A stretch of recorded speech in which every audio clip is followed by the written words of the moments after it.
A group of 17 distinct metals powers almost every modern electronic product you use today. From the screen you are looking at to the internal motor of a high-speed electric vehicle, these rare earth elements are essential. Different metals serve highly specific purposes. Neodymium is used to manufacture the powerful magnets required to spin wind turbines. Gadolinium, meanwhile, acts as a critical contrast agent for medical imaging devices like MRI machines. Despite their name, these elements are actually quite abundant in the Earth's crust. The real problem is extracting them. Separating out these metals is a highly toxic, severely polluting, and incredibly labor-intensive process. This chart illustrates exactly who controls that process today.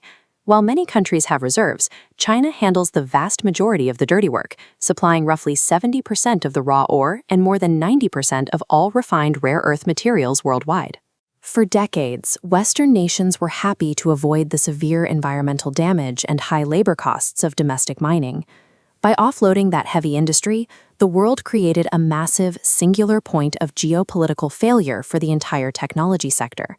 In April 2025, that vulnerability was exposed. Donald Trump announced a 34% tariff on China, sparking immediate fears of a retaliatory trade war. 2 days later, Beijing implemented strict new export controls. Suddenly, moving rare earths out of the country required a special government license, threatening to strangle the global supply chain overnight. Emergency diplomatic talks in South Korea managed to de-escalate the immediate threat.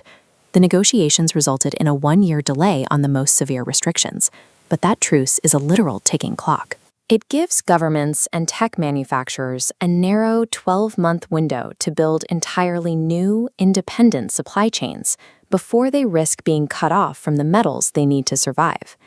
The most immediate response is to start digging outside of China. To secure domestic access, the U.S. Defense Department stepped in to become the largest shareholder in MP Materials, the operator of America's only rare earths producer. This push requires heavy international coordination. Following the crisis, Australian Prime Minister Anthony Albanese signed a sweeping deal with the U.S. to cooperate on joint mining projects across both countries. But pulling rock out of the ground does not solve the problem. The true bottleneck lies in building the highly specialized, heavily regulated facilities required to separate and purify these minerals. Raw ore has very little value without that refinement step. Because the West largely abandoned that complex infrastructure decades ago, rebuilding it and ramping up production will take years of sustained capital. A second approach relies on the tech industry to mine its own products. Apple recently committed $500 million to a partnership aimed at building a cutting-edge rare earth recycling line in California. Extracting these metals from existing electronics is significantly more efficient than scraping them out of the dirt, where they naturally appear in very low concentrations. But industrial recycling faces a massive volume problem. To function economically, a facility requires a continuous, massive flow of scrap material. Right now, the largest source of these metals sits inside modern electric cars. Because those vehicles are relatively new to the roads, they won't arrive at scrapyards in high enough numbers for several more years, rendering recycling a long-term goal rather than an immediate fix. A third strategy is for scientists to engineer their way around the metals altogether. When China previously banned exports to Japan in 2010, Japanese firms successfully developed hybrid vehicle motors that eliminated heavy rare earths entirely. Researchers are now looking to a material called tetratynite. It's a naturally occurring metallic alloy found inside some meteorites, and it perfectly mimics the highly sought-after magnetic properties of rare earth metals.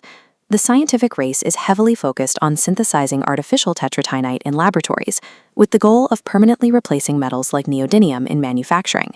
While scientists have known how to make it since the 1960s, the current laboratory synthesis methods are painfully slow and wildly expensive. Science offers a permanent structural escape from China's monopoly. But the technology is largely trapped in the lab, and it cannot scale up production fast enough to meet the 12-month timeline of the current geopolitical truce.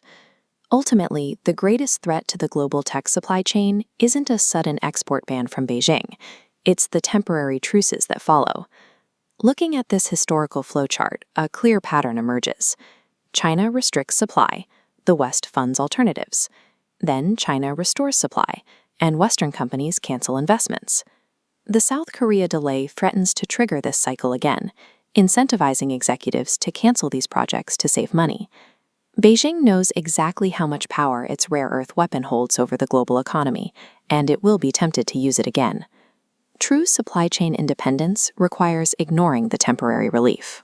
Governments and tech giants must maintain relentless, multi-billion-dollar investments in domestic mines, recycling lines, and synthetic laboratories, long after the immediate geopolitical panic fades.